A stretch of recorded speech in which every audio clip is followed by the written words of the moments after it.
महान यात्रा के सिलसिले में इस साल मैं विभिन्न राज्यों की दौरा कर रहा हूँ, विभिन्न जिलों की, और उस सिलसिले में कहाँ क्या काम हो रहा है उसको भी देखते हैं। और मेरा मकसद है कि जीविका दीदियों के साथ बातचीत करेंगे, उनकी बात सुनेंगे, क्या स्थिति है। तो उसी सिलसिले में यहाँ भी आज आपके बीच आने का मौका मिला। मैं सबसे पहले मुझे खुशी है, आप सब लोगों में से 5 लोगों ने अपनी बात कही है। मैं आप सब लोगों का स्वागत करता हूँ। और यहाँ पर हमारे साथ कार्यक्रम में आए हुए हैं बिहार सरकार के माननीय वित्त मंत्री श्री विजय कुमार चौधरी जी, और खगड़िया के प्रभारी मंत्री और माननीय मंत्री समाज कल्याण विभाग श्री मदन सहनी जी, और माननीय सांसद खगड़िया जनाब चौधरी महबूब अली कैसर जी, माननीय विधायक प्रवक्ता श्री संजीव कुमार जी, माननीय विधायक अलौली श्री रामवृक्ष सदा जी, जनाब यूसुफ सलाउद्दीन साहब, माननीय विधायक सिवरी बख्तियारपुर, श्रीमती पूनम यादव जी, पूर्व विधायक, और यहाँ पर हमारे सभी अधिकारीगण, बिहार सरकार के माननीय मुख्य सचिव जनाब अमीर सुभानी साहब, बिहार के पुलिस महानिदेशक श्री आर एस भट्टी जी, अपर मुख्य सचिव वित्त विभाग डॉक्टर एस सिद्धार्थ जी, मुख्यमंत्री के ओएसडी श्री गोपाल सिंह जी, खगड़िया के जिलाधिकारी श्री आलोक रंजन घोष जी, खगड़िया के पुलिस अधीक्षक श्री रितेश कुमार जी, और 5 दीदियों ने जो यहाँ बात की, श्रीमती पिंकी देवी जी, श्रीमती काजल देवी जी, श्रीमती त्रिपुला देवी जी, श्रीमती अमृता देवी जी, मोहतरमा सहाना खातून जी। तो आप लोगों की बात को सुन करके बहुत खुशी हुई है, और जो कुछ भी आप में से बहुत लोगों ने बताया है कि आपने जो काम किया है उससे फायदा हुआ। तो आप तो जानते ही हैं कि जब मुझको काम करने का मौका मिला 2005 के नवंबर से जो हम काम कर रहे हैं बिहार में, और उसी समय जो हमने देखा कि भाई यहाँ पर तो स्वयं सहायता समूह की संख्या कम है। हम जब एमपी थे या केंद्र में मंत्री भी थे तो कई जगहों पर हम जाते रहते थे, तो स्वयं सहायता समूह में कई राज्यों के बारे में मुझको जानकारी थी कि बहुत अच्छी संख्या में स्वयं सहायता समूह है, लेकिन बिहार में स्वयं सहायता समूह का ज्यादा विस्तार नहीं हुआ, कम थी।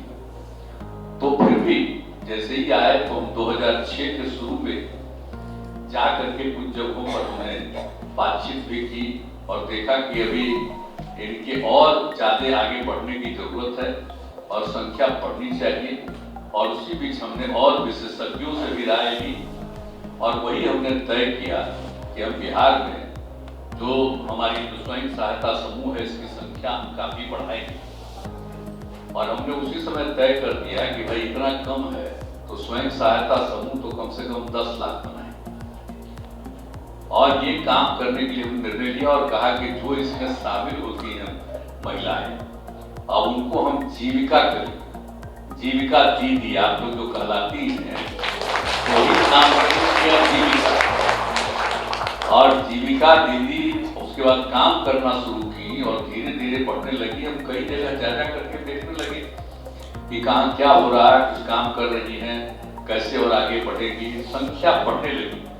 और मुझे खुशी होने लगी कि जहाँ कहीं भी स्वयं सहायता समूह में जीविका दीदियों ने काम करना शुरू किया, बहुत अच्छा हमको लगने लगा और हम भी चाहते थे कि और आगे बढ़ती है। तो हमने तो तय किया था कि उसी समय तेजी से हम कराते थे कि भाई अब यहाँ इतना हुआ और बढ़ाइए, ये भी हुआ। तो अब तो 10 लाख से भी ज्यादा स्वयं सहायता समूह हो गई, और आप जानते हैं जीविका दीदियों की संख्या हो गई स्वयं सहायता समूह में जो जीविका दीदियां हैं उन सब को मिला करके उनकी संख्या हो गई 1,30,00,000 से ज्यादा। अब यहाँ पर 2 लाख तो बता रहे इस जिले में 2,48,000 की खुशी की बात है। हम तो चाहेंगे कि और बढ़े, तो हम तो 1,30,00,000 और जो स्वयं सहायता समूह की संख्या थी जो हमने 10 लाख हमने कहा उसको बढ़ाना, अब उनकी संख्या भी और आगे बढ़ रही है। तो हमारी तो इच्छा है कि स्वयं सहायता समूह की संख्या बढ़े, जीविका दीदियां आगे बढ़े। तो हम तो यही देखना चाहते हैं कि जीविका दीदियों का काम, आजीविका दीदियों का तो क्यों हमने विस्तार के बारे में सोचा। आखिरकार जब तक महिलाओं के पास तो काम नहीं था, पति ही कुछ करते थे, महिलाएं तो उनकी मदद करती थी घर में, अब कोई जाकर के खेत कूद में भी कुछ कर देती थी, लेकिन उनके पास कोई काम नहीं। और उसके चलते महिला को अपना पहचान भी नहीं था। हाँ, पहचान तो था ही, लेकिन अरे सब तो कहता ही था कि मेरी माँ है, वो कहते थे, लेकिन कोई काम ज्यादा नहीं। तो हम लोगों को तो अपना शुरू से था कि नहीं भाई महिलाओं की संख्या बढ़नी चाहिए, महिलाओं का काम बढ़ना चाहिए। अब उसी सिलसिले में एक तो हमने ये देखा, और उसके बाद जो पढ़ने के लिए अब बच्चियों को भी लोग पढ़ाते थे तब 5वां तक, गरीब गुरबा तबके के लोग। अब उसके आगे उनको भेजने के लिए तो नहीं ना था भाई पैसा, उसको जो कपड़ा चाहिए तो कपड़ा देने का पैसा नहीं है। तो हम लोगों ने तो सब कार्यक्रम आगे शुरू कर दिया ना उसके लिए। तो हाँ, पोशाक योजना भी शुरू कर दिया। तो ये हम सोचे पहले कि 8वीं क्लास तक, फिर हम बोला कि नहीं 8वीं तक ही क्यों पढ़ेगी, आगे पढ़ना चाहिए, तो 9वां में पढ़ेगी। तो उसके लिए भी हम लोगों ने शुरू किया साइकिल योजना। अब उसके चलते कहीं नहीं था देश में, तो लड़कियों के लिए हमने साइकिल योजना शुरू करा दी। लड़कियों को कितनी खुशी हुई, पढ़ने लगी। और जब लड़कियां साइकिल लेकर के आती थी, स्कूल से पढ़ करके आती थी, तो माता पिता को भी उसमें बैठा करके ले करके जाती। कितना एक वातावरण पड़ गया। जानते हैं जब हम कर रहे थे तब कुछ लोग बोल रहे थे कि आप शुरू कर रहे हैं लड़की के लिए जो बना रहे हैं, तो योजना शुरू कर रहे हैं, ये ठीक नहीं है, सब तंग करेगा। तो हमने हंसते हुए कहा कि कोई किसी को तंग नहीं करेगा, आप देखिएगा कितनी लड़कियां आगे बढ़ेगी। आज तक किसी ने किसी को तंग किया, हर परिवार की लड़की जो पढ़ेगी बच्ची, सबके लिए ये किया जा रहा है। तो काम शुरू हो गया, पढ़ने लगी। और आप जानते हैं हमने तो अध्ययन करवाया कि आखिरकार क्या स्थिति। एक तो आप जानते हैं आबादी कितनी बढ़ रही थी, हम लोग बढ़ती चली जा रही थी। अब उसके लिए भी सोचना था कि भाई हम लोगों का तो जो इलाका है, अब बताइए इसका क्षेत्रफल कम, आबादी ज्यादा है, तो उसके लिए भी हम लोगों को ध्यान देना पड़ेगा। तो हम लोगों ने कहा कि लड़कियां पढ़ेगी आगे तभी होगा। और देश भर का भी सर्वे हुआ, और उसमें जो हम लोगों को पता चला कि उसका अध्ययन हमने करवाया कि भाई देखिए तो पति पत्नी में अगर पत्नी मैट्रिक पास है तो प्रजनन दर क्या था, 2 देश भर। हम बिहार में भी करवाना शुरू किए कि अगर पति पत्नी में पत्नी मैट्रिक पास है तो क्या, तो ज्यादातर वैसे परिवारों का भी प्रजनन दर 2, और फिर पति पत्नी में पत्नी मैट्रिक से भी आगे, इंटर पास से आगे, तो देश भर का प्रजनन दर हमको देखने को मिला 1.7। और जब हमने बिहार में करवाया तो अगर पति पत्नी में पत्नी मैट्रिक से भी आगे पढ़ी हुई, इंटर और इंटर के आगे, तो प्रजनन दर मिला 1.6। हमने कहा कि देखिए अगर लड़कियां पढ़ेगी तब स्वाभाविक रूप से अपने आप आबादी नियंत्रित होगा। अभी बिना मतलब का हो जाता है, जब लड़की पढ़ लेगी ना तो वो अपने पति को ठीक ढंग से समझा करके रखेगी। अब अभी तो भाई तरफा मर्द को कुछ समझ नहीं आता है, वो तो अपना बिना मतलब के करते रहता है रात दिन। तो महिलाओं के पढ़ने के बाद ये भी काम शुरू कराया। आज उसके चलते जानते हैं जो हमने शुरू कराया, तो उस समय 2005 का जो हमको फिगर मिला, 2006 में बिहार में प्रजनन दर था 4.3। अब लड़कियां पढ़ने लगी तो अब मालूम है अब प्रजनन दर खटके हो गया 2.9। और अभी और बढ़ते बढ़ते आप कुछ लोगों को देखते नहीं है, कुछ लोग बयान देता है, कहता है कि साहब प्रतिबंध लगाइए, कोई भी परिवार 2 से ज्यादा अपने बाल बच्चों को पैदा नहीं कर सकता। हमने कहा क्या पागलपन कर रहे हैं, इसका कोई मतलब है क्या? इन सब का कोई अर्थ नहीं। इसलिए अगर लड़कियां खुद ही पढ़ेगी तो अपने आप प्रजनन दर ऐसा हो जाएगा, इस सब में कोई नियंत्रित करने की कोई जरूरत है? तो इसीलिए तो हम लोगों ने सब किया, लड़कियों के पढ़ाने के लिए, आगे करने के लिए, और उसके अलावे बाकी सब चीजें। आप सब लड़कियों के लिए तो क्या किया, पंचायत का जो चुनाव 2006 में जो हम लोगों ने करवाया, तो हम लोगों ने तो किया ही, अनुसूचित जाति जनजाति अति पिछड़ा, इसका जो देना था वो हुआ, किया हम लोगों ने। लेकिन कहा कि महिलाओं को कम से कम 50%, जो कानून बना था केंद्र में, तो जो कानून बन रहा था, उसकी जो कमेटी बनी थी 92-93 की बात, उस समय हम एमपी थे, हम विपक्ष में थे, तो उसकी जो कमेटी बनी थी वो कानून बनाने के लिए, लोकसभा राज्यसभा दोनों की एक ज्वाइंट कमेटी, उसमें हम भी मेंबर थे, हम बड़ा रुचि लिए थे। और उसी को जो हमने देखा तो उसमें हुआ था कि कम से कम महिलाएं 1/3 कम से कम उनको मिलेगा, तो लिखा होता कम से कम 1/3, ये नहीं कि 1/3, कम से कम। मैंने उसके आगे जितना चाहे उतना कोई राज्य सरकार कर सकता है। तो ये बिहार में पहली बार जब हमको काम करने का मौका मिला, तो हमने 2006 में 2 महीना के अंदर, आप सोच लीजिए, 24 नवंबर को 2005 में शपथ लिया।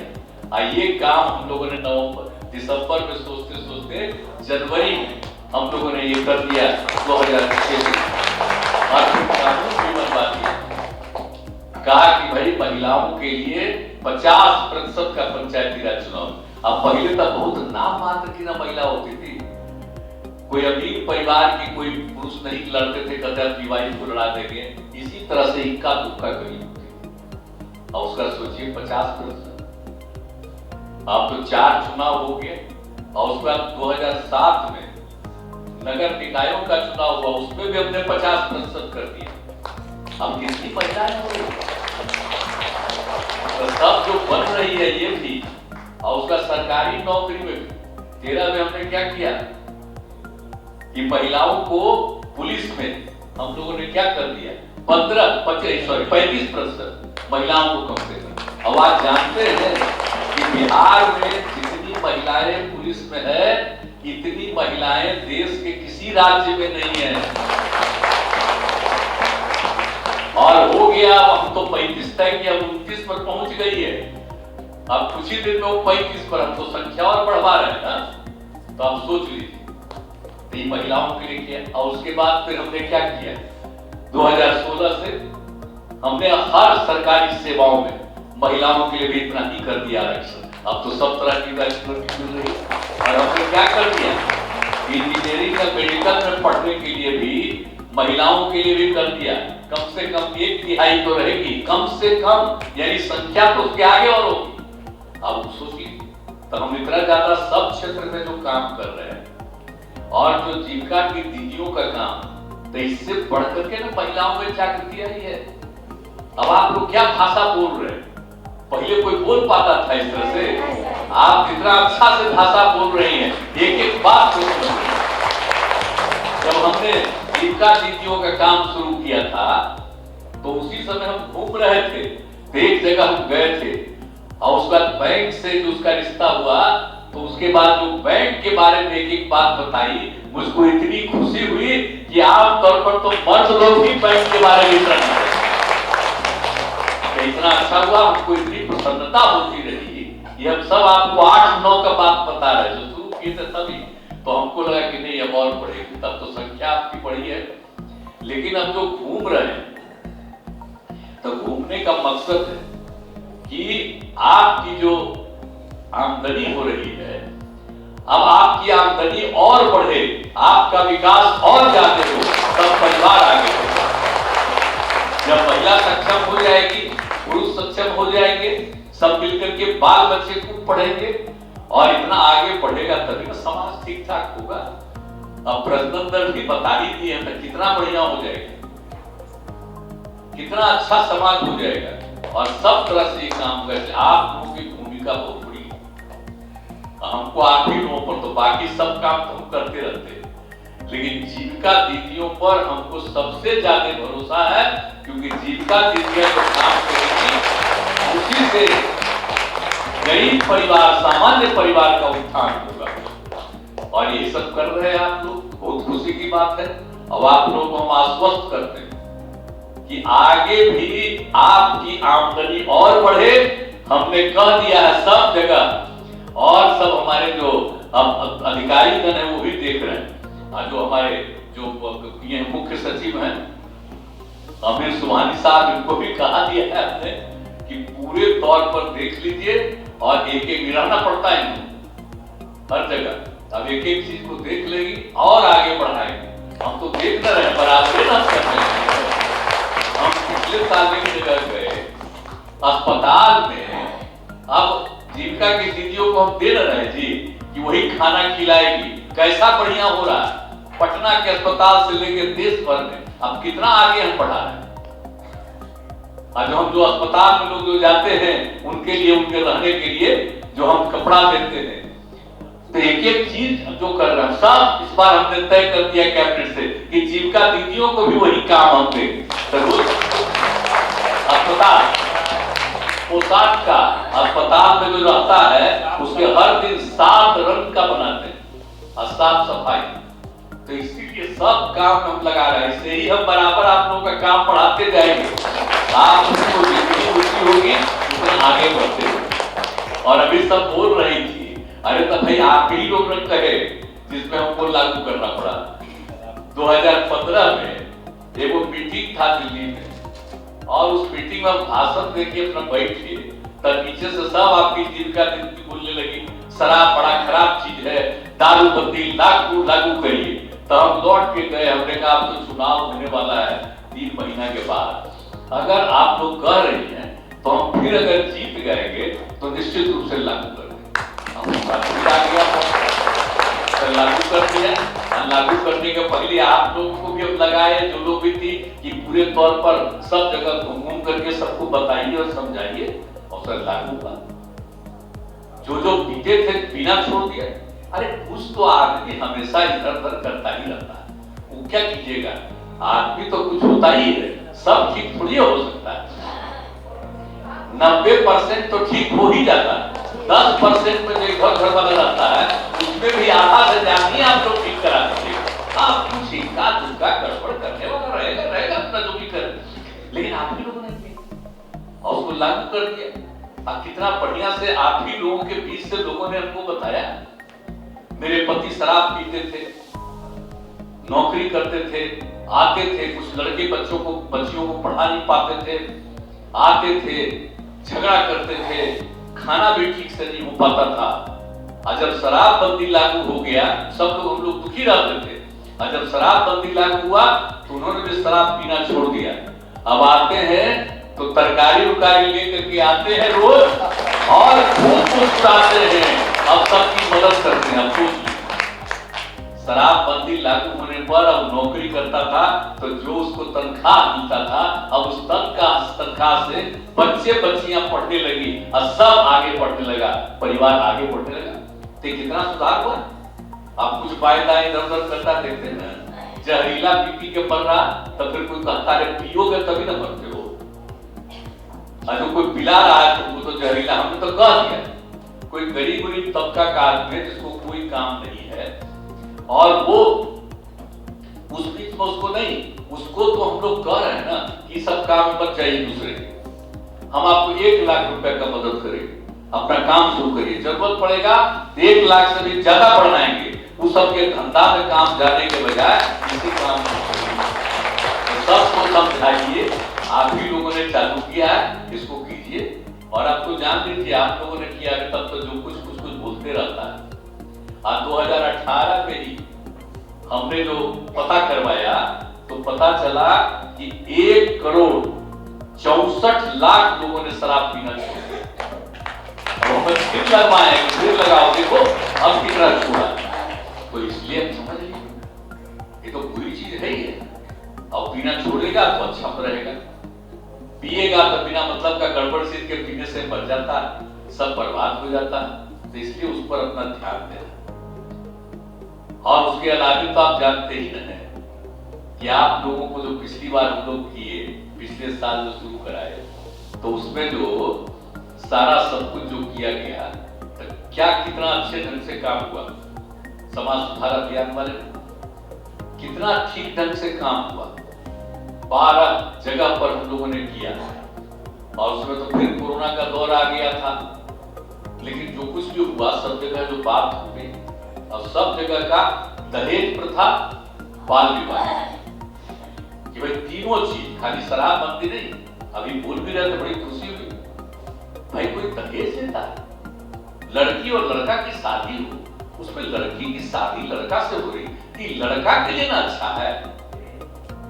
शादी नहीं होगा तो बाल बच्चा पैदा होगा, शादी नहीं होगा तो सब बाल बच्चा। हम सब लोग है तो मां ने जन्म दिया है कि तो लड़की की शादी के लिए लोग, लड़का सबको चाहिए पैसा, गलत बात है। कानून बना हुआ है देश पर, शराबबंदी पर रोक है, लेकिन फिर भी कुछ कुछ इधर उधर करता, शराबबंदी नहीं होने देना। अगर कोई शराब लेकर के शादी करे, उसके शादियां में जेबे मत करिए, धीरे धीरे सब ठीक हो जाएगा। वो तो और बाल विवाह, मेरे दहेज प्रथा के अलावा कम उम्र में शादी नहीं होना चाहिए। लड़की का उम्र कम से कम 18 साल और लड़के का उम्र कम से कम 21 साल, तभी शादी होना चाहिए। तभी भी आप लोगों का चर्चा, तो भाई ये बहुत जरूरी है। तो ये सब काम भी करते रहना। और दूसरा, अपने परिवार का और समाज का विकास का काम करना है। तो हम लोग तो पूरे तौर पर मदद करेंगे। अभी तो आप लोगों के हाथ में ही है। जब समाज सुधार अभियान पिछली बार किए थे, तो यही कगरमान हम पिछली बार सबको पढ़वाए। देखिए ना, देश को जो आजाद कराए राष्ट्रपिता महात्मा गांधी, वो आजादी की लड़ाई में उस सबको समझाते थे कि शराब कितनी बुरी चीज है, शराब मत पियो।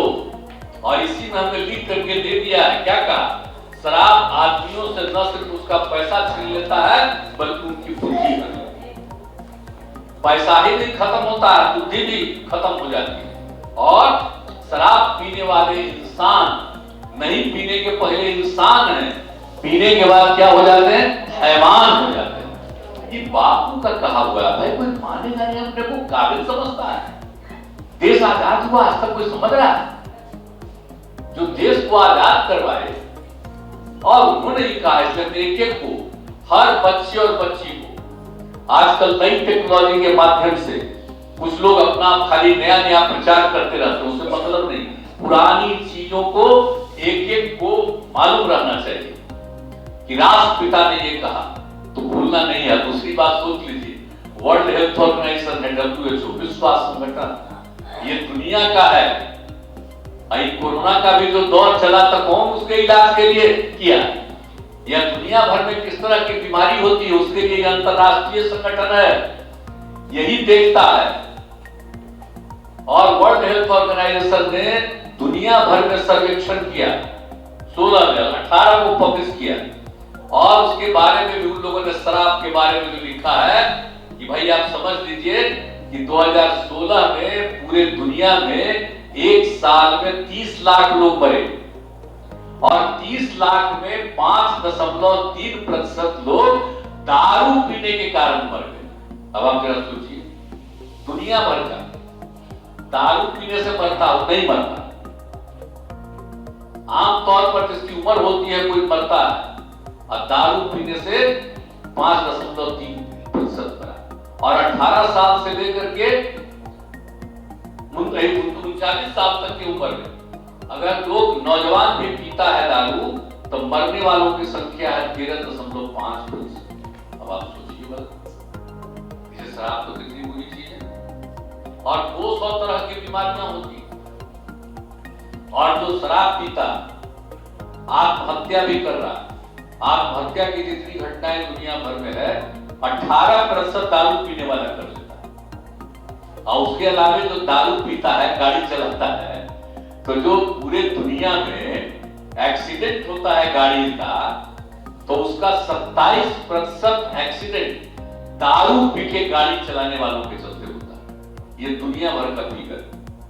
अब आप सोच लीजिए, इसीलिए जैसे ही 2018 में हुआ, हमने एक एक चीज को लेकर के लोगों को कहा कि इसको प्रचारित करिए, और कितने तरह की बीमारियां होती है उन्होंने लिखा है।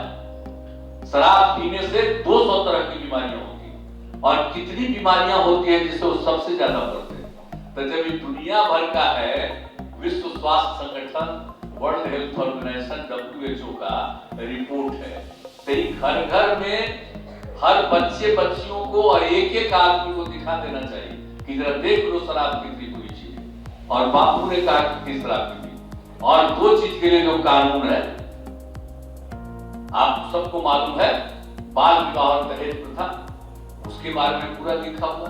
तीनों चीज के लिए सब कुछ लिखा हुआ है, तो हम तो यही कहेंगे कि भाई जो समाज सुधार अभियान पिछला जो चलाए उसको बंद नहीं करना, उसको तो आप ही लोगों को चलाते रहना पड़ेगा, क्योंकि आप ही लोगों के कहने पर हम लोगों ने ये किया और सारा अभियान चलाया।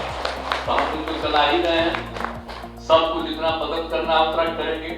और आप लोग जब और ज्यादा आगे बढ़िएगा तो धीरे धीरे लोग समझेगा ना कि दारू से कुछ नहीं होना है और इधर उधर गड़बड़ करने से कुछ नहीं होना है। और बाल बच्चे जब पढ़ेंगे, बच्चियां पढ़ेंगी, सब लोग आगे बढ़ेंगे। तो ये सब काम तो आप करेंगे, इसलिए आपको हम पुनः कह देते कि आप लोगों के और विकास के लिए हम बिल्कुल इसके लिए सोचे हुए हैं, और हर प्रकार से आपका काम बढ़ा करके आपकी आमदनी बढ़े, आप और बेहतर होइए, ज्यादा लोगों को अपनी ओर आकर्षित करिए, ज्यादा लोगों को और ज्यादा समझाइए, ताकि खूब अच्छे ढंग से और आपस में प्रेम और भाईचारे का भाव होना चाहिए। कुछ लोगों का झंझट है आपस में झगड़ा कराने का, और खास करके हिंदू मुस्लिम में झगड़ा कराने का बहुत लोगों का। हमने तो जब से काम मिला तब से हमने बहुत संभाला, इक्का दुक्का इधर उधर भले करता, लेकिन आप सब लोगों को करना है कि देखो आपस में किसी तरह का झगड़ा नहीं करना चाहिए। कोई किसी भी धर्म का हो, कोई किसी भी जात का हो, सबको अपना काम करने का अधिकार है, लेकिन हम सब लोग तो अपने परिवार के लिए और समाज के लिए काम कर रहे हैं। सब ये करके चले, ये भी करते हुए और खूब आगे बढ़िएगा। तो हमको बस इतनी खुशी है कि हमको अब जब तक जीवित रहेंगे तब तक इसी बात से हमको सबसे ज्यादा खुशी होगी। जीविका दीदियों का नाम दिया आपको, जीविका दीदी, और उस समय की केंद्र सरकार, आज वाली केंद्र सरकार नहीं, उस समय की केंद्र सरकार के लोग आए और उन्होंने कहा भाई आप नाम तो बड़ा अच्छा किए हैं, और देखे जगह जगह जीविका दीदियों के काम का। और उसके बाद उस समय की केंद्र सरकार ने पूरे देश में जो स्वयं सहायता समूह, तो उसका नामकरण कर दिया आजीविका, बिहार की जीविका, और देश भर में आजीविका, यानी बिहार की जीविका देश भर में आ जाए, इसलिए नाम हुआ है आजीविका। कभी भूलिएगा मत, सब नाम लिखा हुआ रहता है, फट जाता है आजीविका समूह। तो आजीविका का नामकरण हुआ क्योंकि हम लोगों ने आपका नामकरण जीविका किया, तो आजीविका। तो आप सोच लीजिए, अब बड़ी खुशी है कि आप लोग दूसरे राज्यों में भी जाकर के बहुत लोगों को बताते हैं, समझाते हैं, मुझको बहुत अच्छा लगता है। तो इसी तरह से काम करिएगा, आप बुलंदी से काम करिएगा और आगे बढ़िएगा, ये हमारा।